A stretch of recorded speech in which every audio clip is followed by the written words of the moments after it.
Wide awake, sir. Video idea. We doing a critique video.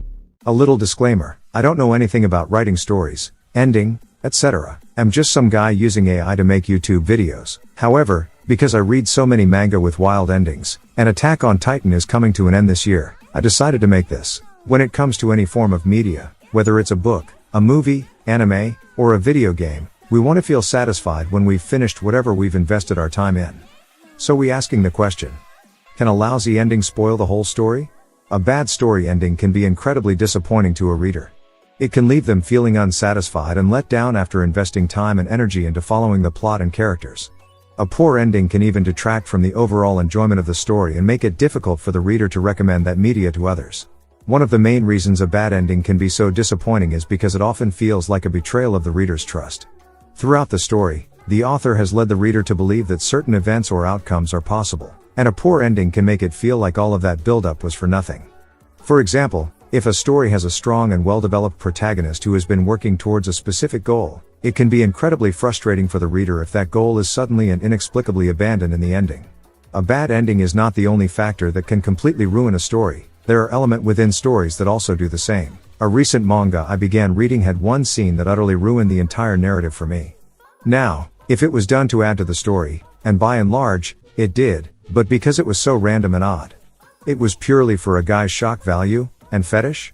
In the masterpiece that is Berserk, the encounter with Casca was not there for cheap shock effect, rather, it added to Guts' character and the plot of Berserk. The idea is not only a lousy ending may wreck an entire story but element from begin and middle. A weak conclusion might also make it harder for the reader to appreciate the story's ideas and messages. A well-crafted ending should weave together all of the story's parts and provide closure and resolution.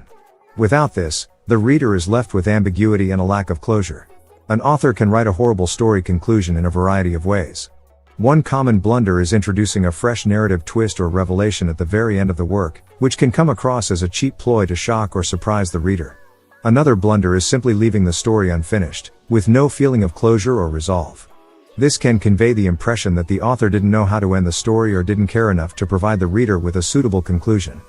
The controversial ending of Attack on Titan is one example of how an ending may affect the entire story. To be honest, the ending was bound to divide fans regardless of the outcome. There are several reasons why the ending was so divisive, which can be broken down into three main categories: plot, characters, and expectations. The plot of Attack on Titan ended with many unsolved mysteries, and many fans thought that the story's conclusion was rushed. The last arcs of the manga covered a lot of territory, including the Eldian people's history, civilization, and the curse of their existence. Some fans found this information to be overwhelming and perplexing, while others believed it did not provide adequate answers to the problems raised throughout the series. When it comes to characters, some fans were disappointed with the endings of their favorite characters. Some felt that certain characters were given insufficient development or had arcs that were unsatisfying. Others felt that characters who had been prominent throughout the series were given short shrift in the final arcs. Finally, many fans had certain expectations for how the series would end, and when those expectations were not met, they felt let down. Some fans had invested a lot of time and energy into following the series, and when the ending didn't meet their expectations, they felt as though their investment had been wasted. Here's a question for you. How do you feel about the Attack on Titan ending? I thought it was just fine. It did left something more to be desired. And now back to the question. Can a bad ending ruin an entire story? In my humble opinion, it depends. Well, that answered nothing. Ouch. Anyways, will you please? Thanks for watching. We publish anime content weekly. Going offline, sir.